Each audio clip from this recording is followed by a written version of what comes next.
Good evening. Good evening. This is RcBlakes, and I want to welcome you again to another Let's Talk with RcBlakes. Please invite some others to come in tonight. I brought the camera in a little closer tonight because I want to have a really intimate conversation with the ladies tonight relative to recognizing the sacrifices of a man that truly loves you. You know, when a man really loves you, there are certain things that he sacrifices that quite often go unnoticed probably by most women.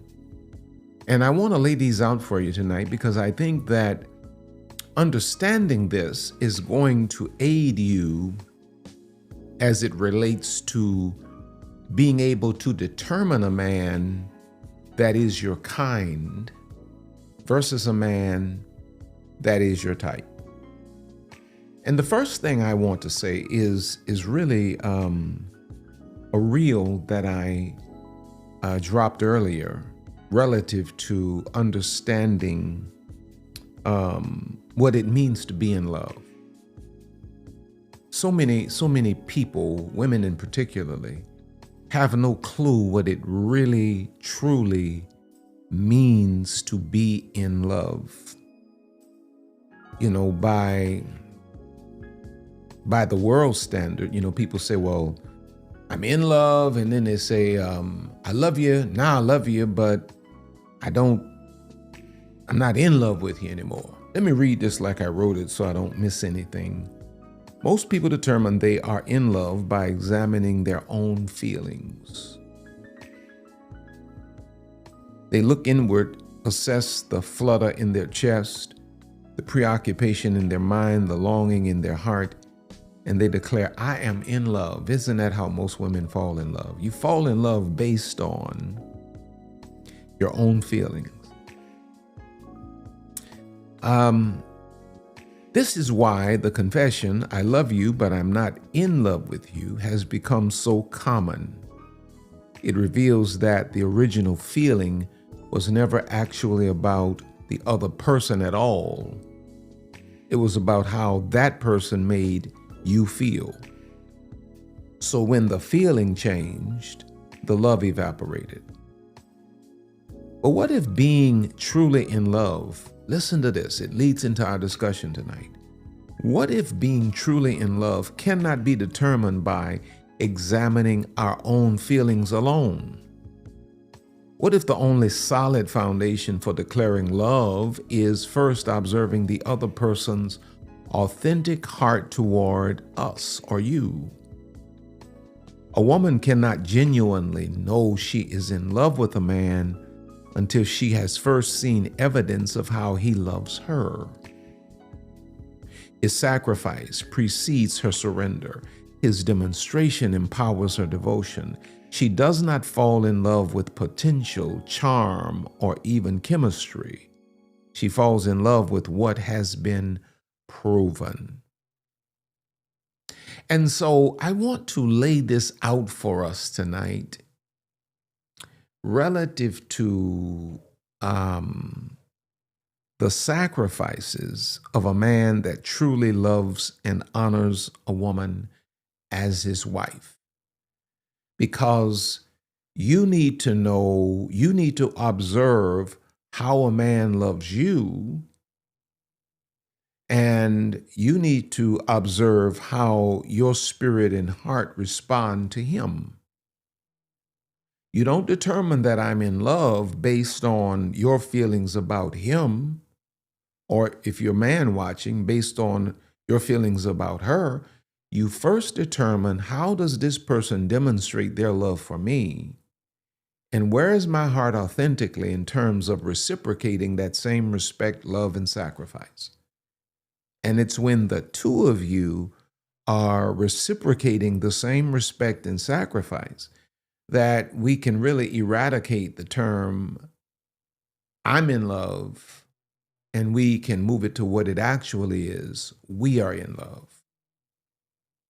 But I wanted to have this conversation with women tonight because I think you need to be able to recognize these sacrificial characteristics in a man that you would even consider surrendering your heart to. Because there are certain sacrifices that you need to understand that a man who really loves you and is a husband and views you as his wife will make for you. Dorothy Dix said, undoubtedly, both men and women make great sacrifices of personal taste and inclinations when they marry. In other words, you don't marry anybody that has everything you think your little carnal, traumatized, immature, childish mind thinks it wants. Dorothy says, both men and women make great sacrifices of personal taste and inclinations when they marry, but there is a recompense that makes it worthwhile. For love takes the sting out of sacrifice and makes us feel it a privilege to offer up ourselves on the altar of our affections. What costs us most, we value most. The Bible says where man's heart is, there will his investment or his treasure be. Right? Now, when we think of it this way, this shifts everything. It means that a woman's wisest course is not to interrogate. Listen to this. A woman's wisest course is not to interrogate her own emotions, but to quietly observe his actions.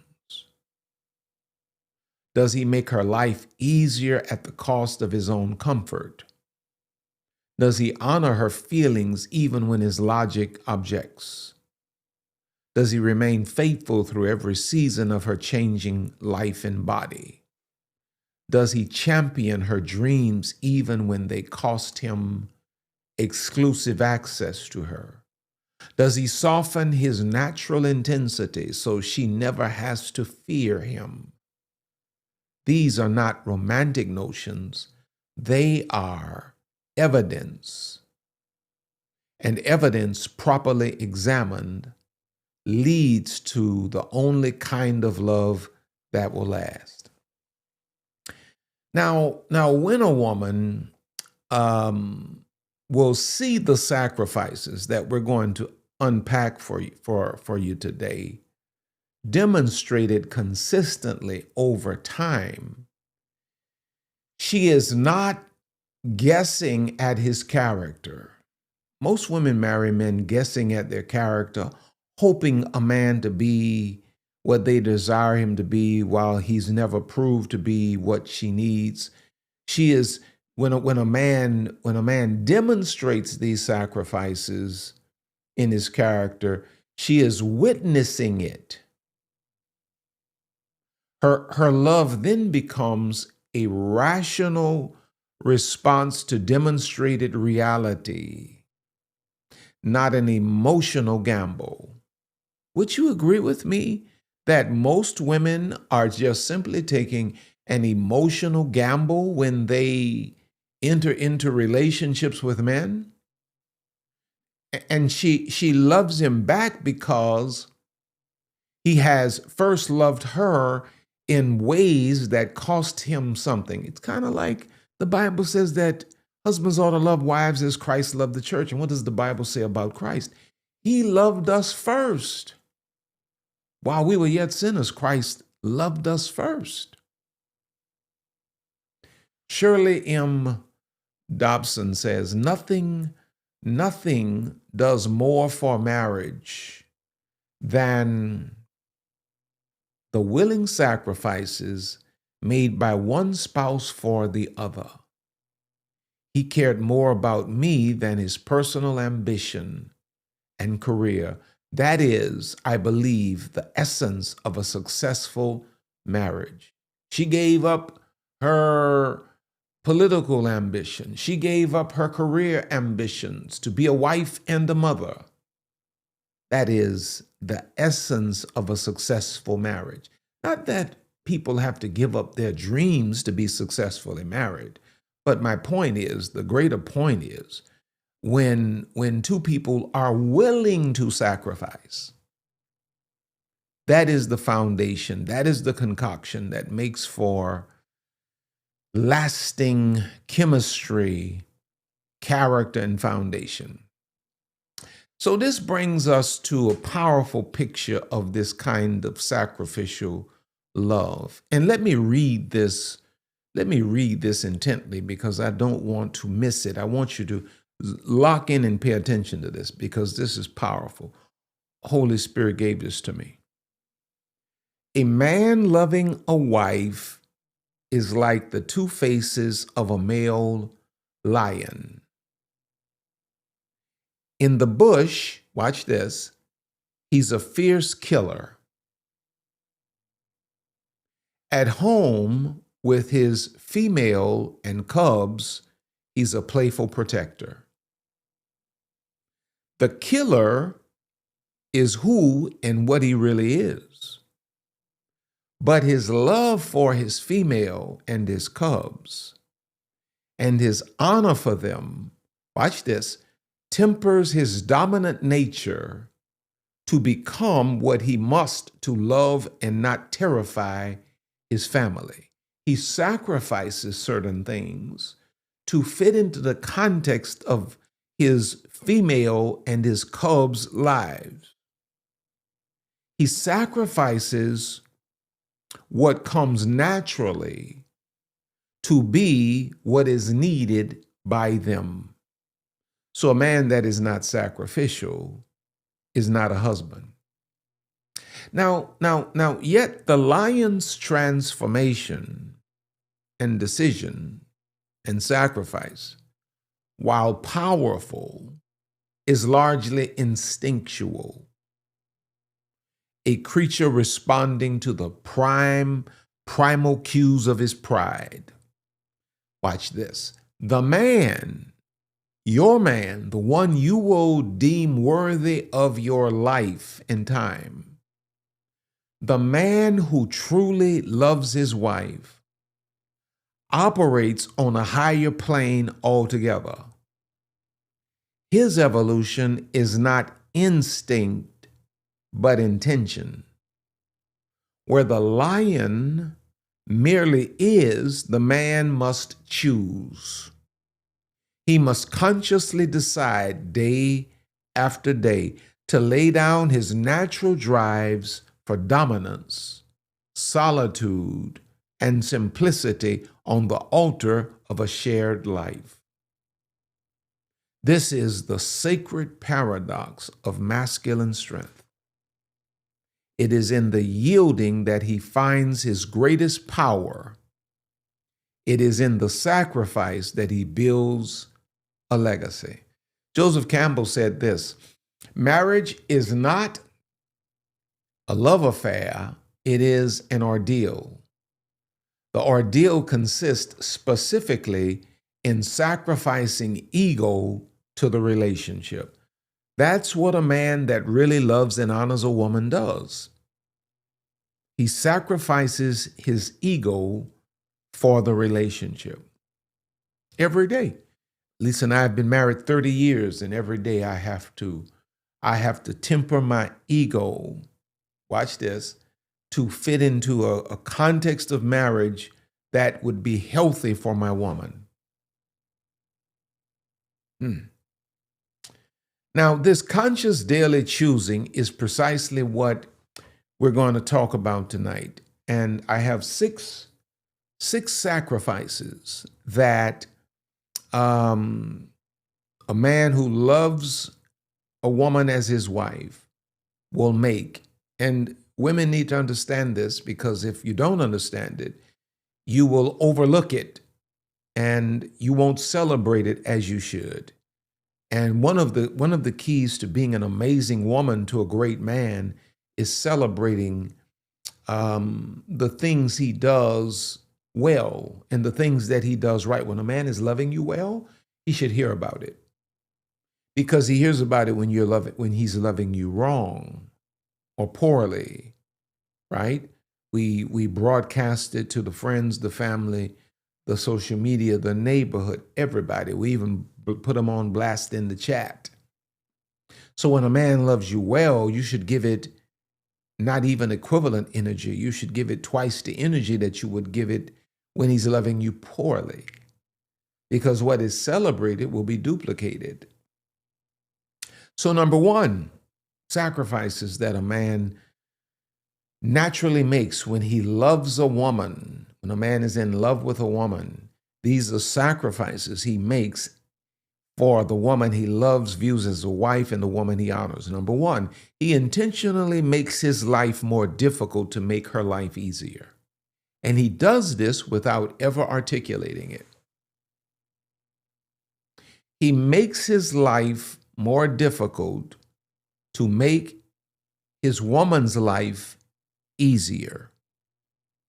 When a man really loves you, he's not trying to go 50-50. He is trying to make your life easier by making his life more difficult. Why? He was built for it.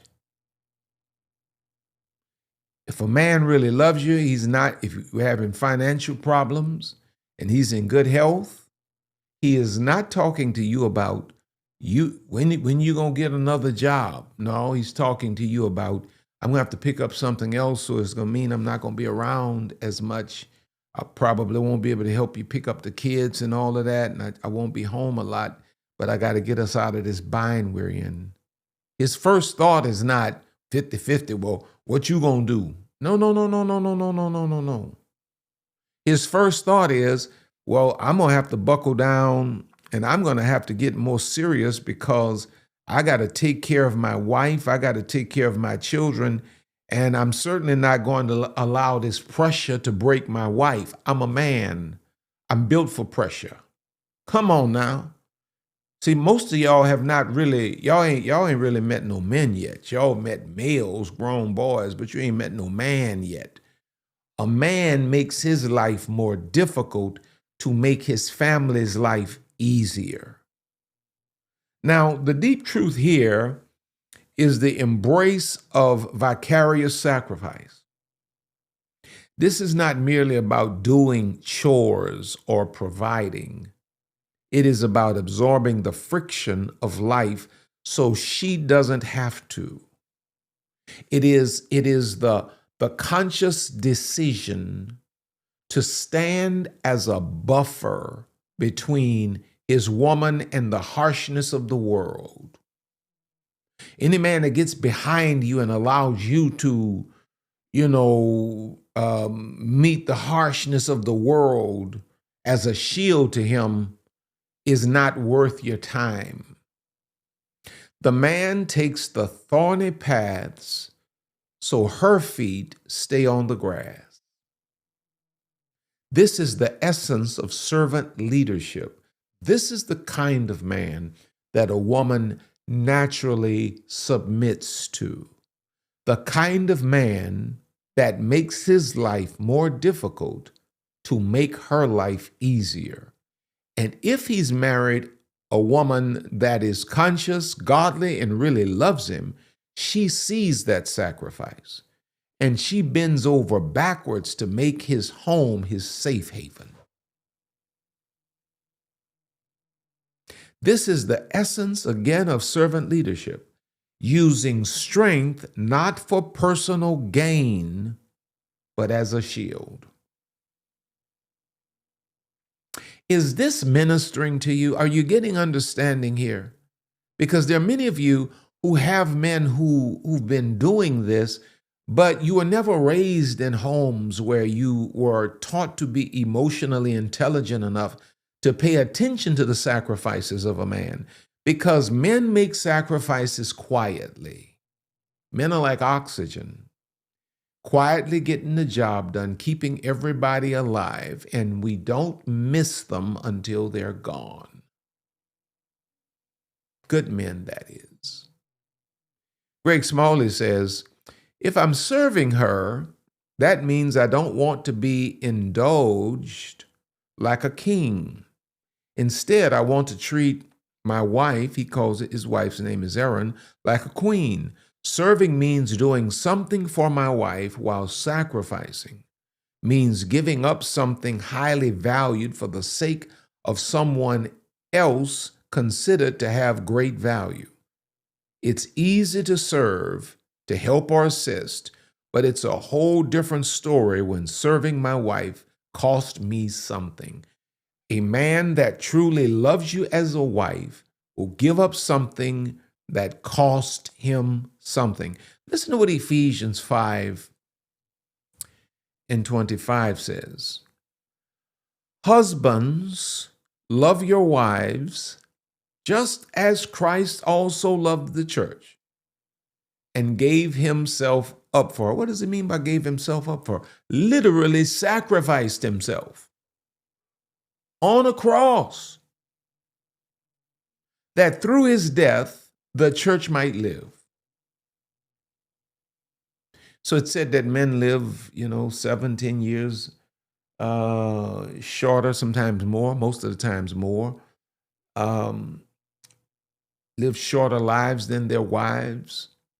And I believe it's because, a lot of it, I believe, is because men are assigned the role of sacrifice in the family, in the marriage. And when one of the ways a man knows that he's found the one is because she's the one he's willing to put himself on the cross for. Glory to God.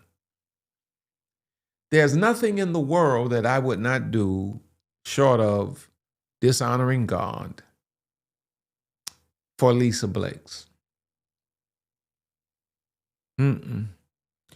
That's one of my whys. That's my heart. You see what I'm saying? When a man can feel that way about his woman, that, come on now. You don't have that out of man. Talking about he's 6 feet, 6-pack, 6 figures, and all of that, and he ain't willing to make no sacrifices for you. I don't know what you got.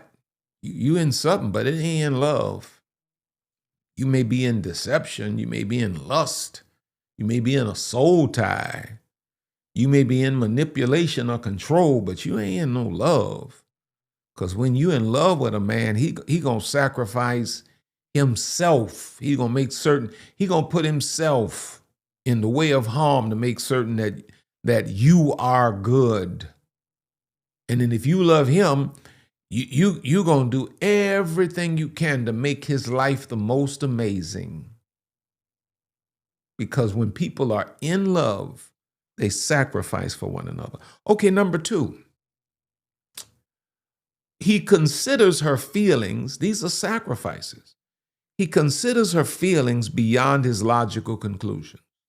Now, why is that a sacrifice? I know I'm talking to mostly women. I'll tell you why it's a sacrifice. It's a sacrifice because it does not come naturally to us as men. See, women process the world through emotions, and you're logical. Don't get me wrong. You're more brilliant many times, most of the time, than we are as men. But you process the world, especially relationships, emotionally. We process everything logically.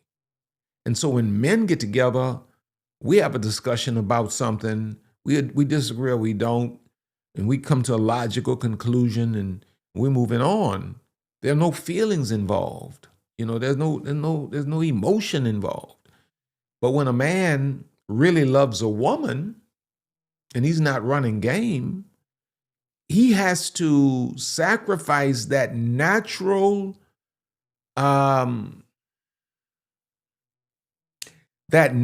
process of logic to learn emotional intelligence, to tap into the emotional feeling language of his woman. This speaks to the sacrifice of pure logic on the altar of empathy. What is empathy? I find a way to just feel you even if I don't understand you. A man's mind often defaults to problem solving, to the clean, efficient lines of cause and effect.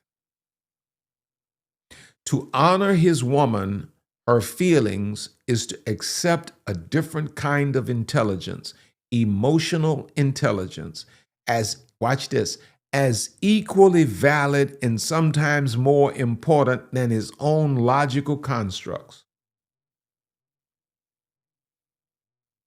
It is an admission that reality is not just made of facts and figures, but of perceptions and emotions, and that navigating those with honor is a higher wisdom.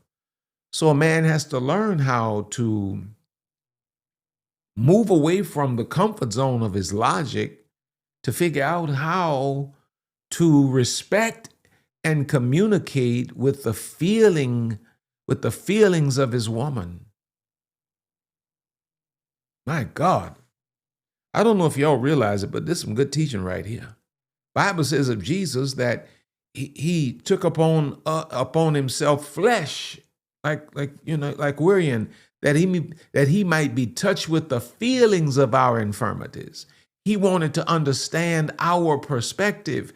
One of the great sacrifices of a man that truly loves his woman is that he sacrifices his natural bent towards knowledge to take upon him the feelings of his woman that he might understand how to minister to her.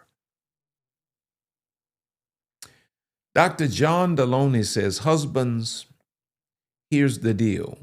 You can choose misery, rage, scheming, and laziness, or you can choose to love, sacrifice, go first in uncertainty, and last in comfort. You can choose to fill your home with laughter, adventure, mystery, passion, and joy. You can choose to love your spouse recklessly and forever. Never forget, you can choose. So a man makes a choice to figure out, what is this language my woman is speaking, this emotional intelligence, this I'm feeling? What is this? He makes a choice to go there, as opposed to writing you off as nonsensical or over the top, or using language like you're a drama queen, all of the things. He sits with you. You don't take that lightly and just brush over that and never say, babe, I appreciate you for hearing me or listening to me or working to understand me. You got to know that's not his natural nature. This is a killer. This is the male lion. This is a killer at home playing with cubs and playing around with you in the pride. He's a killer by nature. That's why he's called in relative to mankind, he's called a what? Gentle man. The man part of him speaks to the aggression, the danger. The gentle part of him speaks to the choice to temper that so he can fit into softer context to be able to embrace womanhood and children and society without the killer coming out.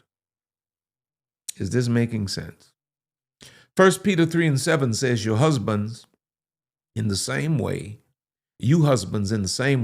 live with your wives in an understanding way as with someone weaker, since she is a woman, and show her honor as a fellow heir of the grace of life, so that your prayers will not be hindered. She's a woman. She has a different approach to life. She's physically weaker in most cases.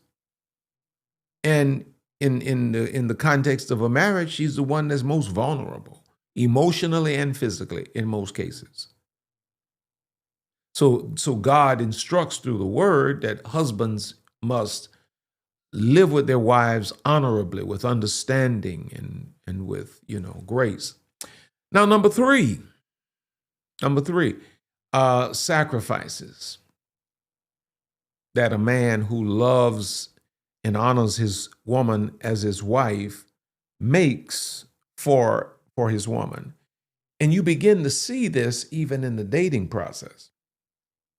Well, not number three if you're dating according to the Bible. Number three should exclusively apply to husbands and wives, but I'm wise enough to know that it does apply to some of y'all that are still in the courting mode. Number three, you'll understand when I read it. He adjusts his sexual needs and desires to accommodate the various changes of a wife's body while remaining faithful. I guess this can apply to couples that are dating as well or courting as well, because a man that honors you and sacrifices himself because he sees you as his wife and honors you as his wife will temper his sexual appetite to accommodate your need for what's the word I'm looking for? Abstinence. Yeah. So it does apply, can apply for those of you that are courting God's way. Courting is we're engaging one another for marriage, not just around here wasting time talking about dating and just having all of this fornication. Let me get off of that. Let me come back to my notes. This is the sacrifice. And here's the point again. He adjusts his sexual needs and desires to accommodate the various changes of a wife's body while remaining faithful. In other words, his sexual appetite might be on 100, while the different changes that a woman goes through may bring her from 100 to 70 to 50 to 40 to non-existent. And when a man really loves a woman, he will sacrifice those desires. Now, not just for no buffoonery now, not just you mad, and so now you're going to utilize the bedroom, the marital bedroom as you're going to weaponize access to your body because you mad because, he went and bought something you didn't like him buying. The devil is a lie, and you way off track. You way out the word. You all the way in the hands of the devil with that. You about to destroy your whole home and family with that. But when a woman goes through legitimate changes in her body that won't allow her to function in that way, actually, a husband will make the sacrifice to make adjustments to whatever her rhythm and her capacity is. Watch this, while remaining faithful. He ain't out here looking for nobody on the corner. He not out here on the dating apps with a profile and all this here and the whole married man. No, he makes the adjustments while remaining faithful to his wife, while working her through that season. This is the sacrifice of biological autopilot. In a culture saturated with instant gratification, the discipline to physically control oneself, one's desire for the sake of emotional and physical safety within the marriage is monumental. It is a recognition that her body is not an object for his consumption, but a sacred vessel that undergoes profound changes in the service of their sacred life. His faithfulness during these seasons is the ultimate proof that his love is for her, not just for the function her body provides. So, okay, I'll give you a real life example. There's a couple that I know, I won't give any indications so nobody to be able to put it together. The wife came down with cancer and she could not function. My man never left her side. My man never complained about, and this is a young, these are young people. These are not old people. This is a young man, full of virility and energy, never left his wife's side. Never acted like, he was disappointed because he couldn't function in the marital way for so long. She told me this. She told me this. And so when she got through with all of that and got through all of that, thank God she did. Now he having the time of his life because her love for him is on a whole different level. Because you don't know somebody to love you like that until you need somebody to love you like that. And so while you still around here talking about type, you need to be looking for a man, the kind of man that is sacrificial towards you. You need to be looking for the kind of man that accommodates your sexual rhythm. When you say, I made a promise to the Lord that I'm not doing X, Y, Z until I get married. Your kind of man is the kind of man that says, cool, I respect that. Okay, I'm preaching, but ain't nobody saying amen. Let's see. 1 Corinthians chapter 7, verses 3 and 4 says, the husband must fulfill his duty to his wife, and likewise also the wife to her husband. The wife does not have authority over her own body, but the husband does. And likewise also the husband does not have authority over his own body, but the wife does. So in a marriage, the wife's body belongs to the husband's body belongs to the wife. You know, she wants some, she gets some. He wants some, he's supposed to get some, right? Now, you know, of course, that's within context. Everybody's in agreement and the marriage is healthy and all of that. Ain't nobody out here trying to suggest that you can take something from somebody. But if you're really married, this should be the agreement. You know, you need something. Hey, I'm yours, you mine. As long as we staying in this covenant, let's function. But I want to focus in on the first part. The husband must fulfill his duty to his wife, and likewise also the wife to her husband. And a part of a man's duty to his wife is to watch this, recognize her capacity in certain seasons. A woman that's in menopause is not going to be able to do what she did before that. Now, prayerfully, she'll work through that and she'll get back somewhat to herself. A woman that's had children is not going to be the woman that you just married when y'all didn't have children. Her body's going to be different. Her hormones are going to be different. And then even when she heals up and gets her hormones balanced, the child is going to consume a lot of the time, right? So a man that loves his wife will make the adjustments to her capacity, her intimate capacity based on certain seasons. Number 4, my time is gone and I'm moving too slow. He sacrifices exclusive access to his wife. Now, what does that mean? What do you mean by that, Pastor? Okay, let me read it for you. This touches on the primal desire for oneness and the painful reality of its fulfillment. A man may dream of a world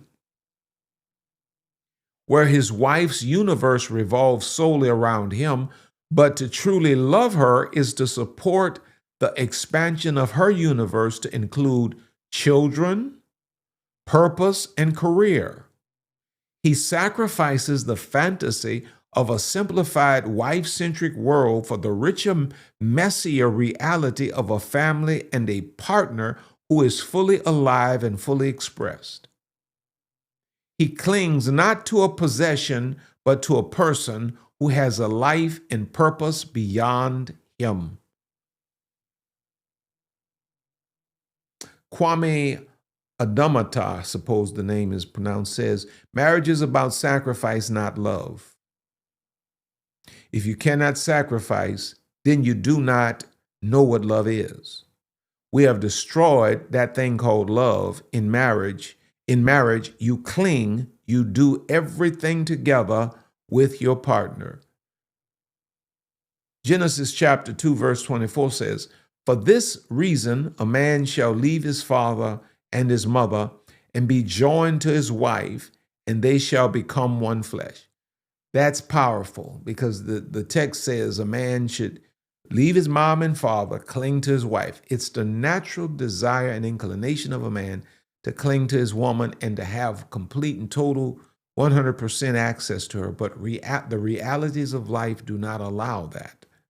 The realities of life relative to her purpose, why did God create her? Her dreams, what does she want to accomplish?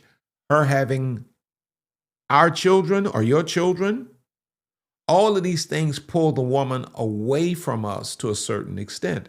But when the text talks about the two shall become one flesh, that becoming one flesh is an ongoing action. It's where you continue to evolve as an individual yourself as a man. She continues to evolve as an individual herself as a woman. And the two of you do whatever is necessary to keep your individual evolutions tied up in the institution, the constitution, and the covenant of your marriage. So she allows you the space to evolve into all self-actualize. You allow her the space to self-actualize. And sometimes it feels like you're losing touch with one another, but the reality is you come together in the context of your union, and the union is becoming stronger and stronger as the two of you are evolving into the best versions of yourselves. I hope I explained that halfway right. Number 5, let me hurry because my time is gone.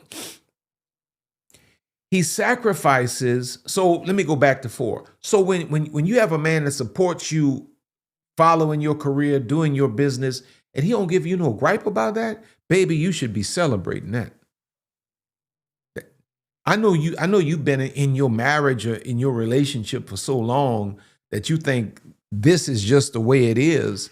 This is not just the way it is. You got a whole lot of women that got cavemen that want them barefoot in the kitchen and giving birth. A lot of women got that. And you got a man that is,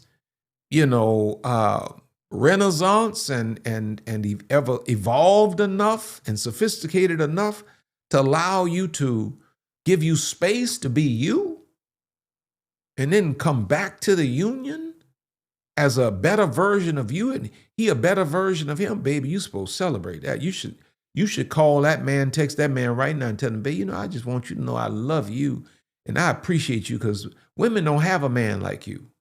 Most women got to choose between their relationship or their career, their relationship or their dream. They don't have no man that will make the sacrifice to say, okay, I would love to have you up under me 24/7, but babe, I want you to follow your dream. And if that means I gotta let you go and do your thing for a minute, do your thing. Just come on back home. We're gonna do this together, right? I hope I'm giving you some perspective. Number 5, he sacrifices the simplicity of his life to provide the life his wife desires. The ultimate offering is the death of the bachelor paradigm, because as men, our lives are very, very simple. And when we take on wives, we want to give our wives the lives they desire and the lives we know they deserve. Most of the stuff I do and have is not even because my wife articulates it. It's because I know she deserves that. Wow. The single man's life can be elegantly simple. His time, his money, his space, his future. To love a wife is to trade that clean, solitary path for a shared, complex journey. He willingly takes on the beautiful burden of another person's dreams, weaving them into his own. He builds a life not just for himself, but for them, understanding that the loss of his isolated simplicity is the very thing that builds a legacy of shared substance and love. Our children graduated from college never knowing what a Sally Mae letter looked like. Ain't got that. And pay nobody back. Well, if I had all that money that I spent on all of that education and still spending, what that would look like in my retirement situation. But back to the point, He sacrifices the simplicity of his life to provide the life his wife and his family desires and deserve. Watch this. Proverbs chapter 24, verses 3 and 4 says this: By wisdom a house is built, and by understanding it is established, and by knowledge the rooms are filled with all precious and pleasant riches. So you got to be wise enough to understand that the life you have as the wife or the woman of a great man that is truly making sacrifices for you. Man, pause and celebrate that. Give the brother some credit. Look at your girlfriends. Look at the kind of men they got. They got men that's talking about 50-50. They got men that's telling them to go get another job to pay this and to pay that. You got a man that shouldered all of the responsibility, supports you in everything you want to do. When you don't want to do it, he tells you you ain't got to do it. Come on, man. And, just give you everything you need, most of what you want. Man, that's something to be. And then watch this, number 6, and I'm done. These are sacrifices that great men make that women quite often never pay attention to. He sacrifices his aggressive approach and tone to create safety. A man is inherently the most intimidating figure in a relationship. His voice carries weight, his presence fills space, and his natural intensity, honed by a world that rewards aggression, can unintentionally terrify the very woman he loves. To truly love her, he must sacrifice the luxury of unfiltered expression, which is what men love. We love to be in context where we can tell it like we say it, like we feel it, say it like we mean it as loud as we want, and follow up with whatever we need to follow up with. But when it comes down to the women we love and the family that we cherish, to truly love her, he must sacrifice the luxury of unfiltered expression. He must learn to moderate his tone, soften his approach, and monitor his volume, not because he is weak, but because he understands that her sense of safety is more important than his need to vent or dominate.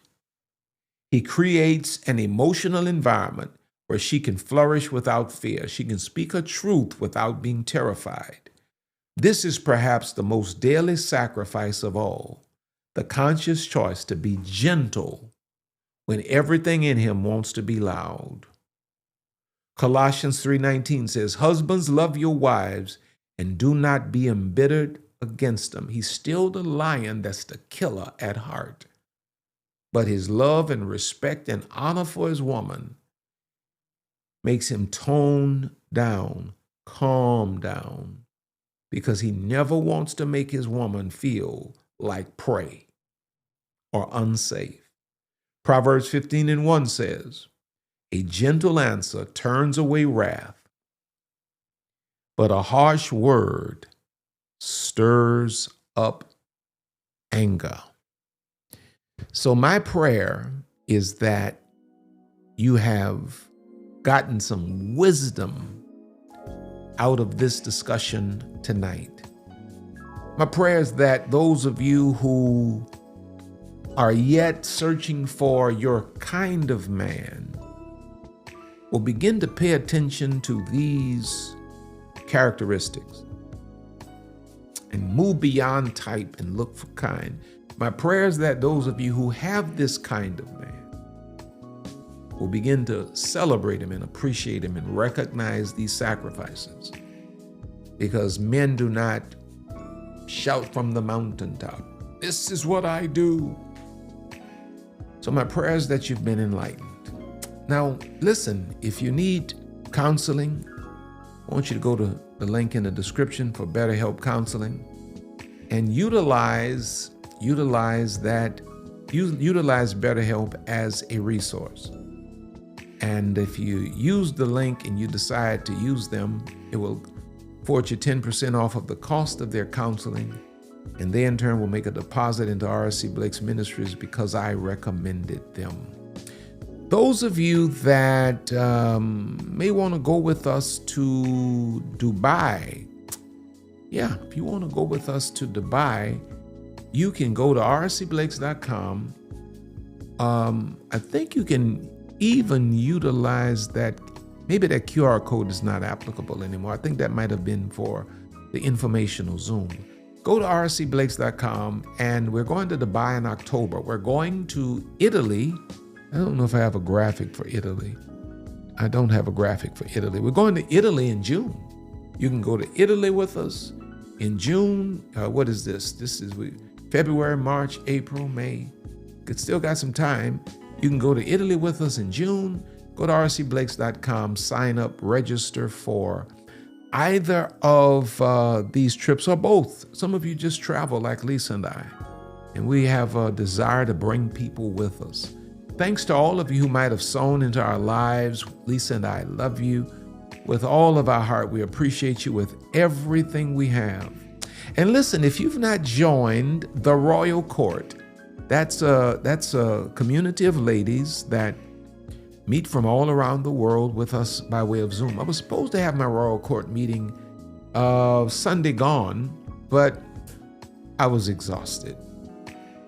I was completely exhausted, and I just did not have it. But we have at least one Zoom meeting a month, usually two. And it's a beautiful community. And I'm certain that the moderators are putting the link to join in the chat. And again, thanks to the best moderators in the world. Lisa and I love you with all of our hearts. We so appreciate you.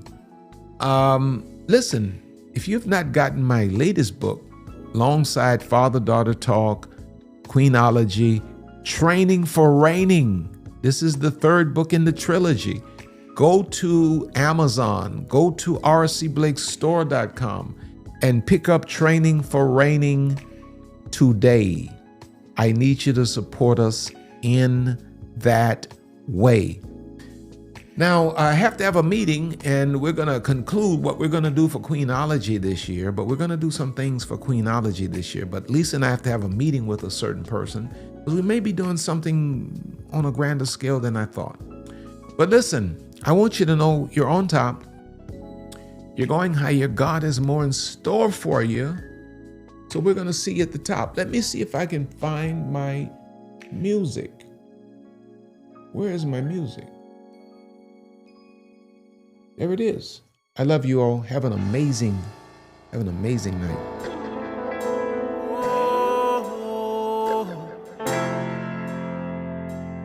My queen, my queen. Oh, she.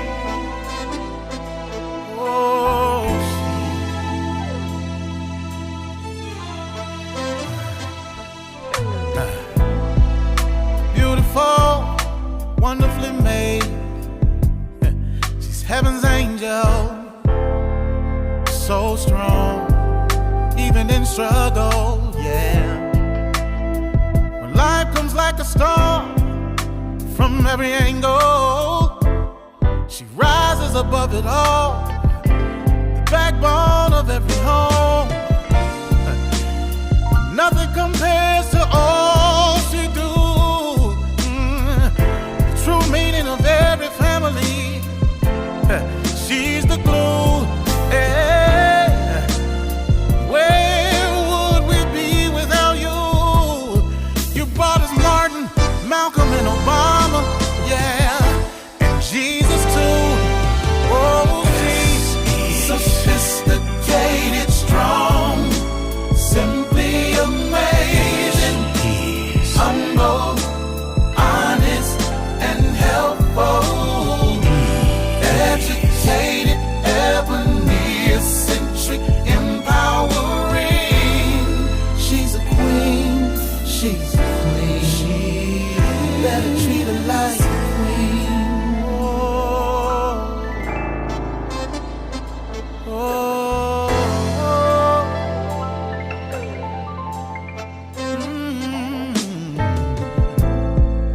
Her strength is amazing. Life inside, 9 months, she's carrying back to work.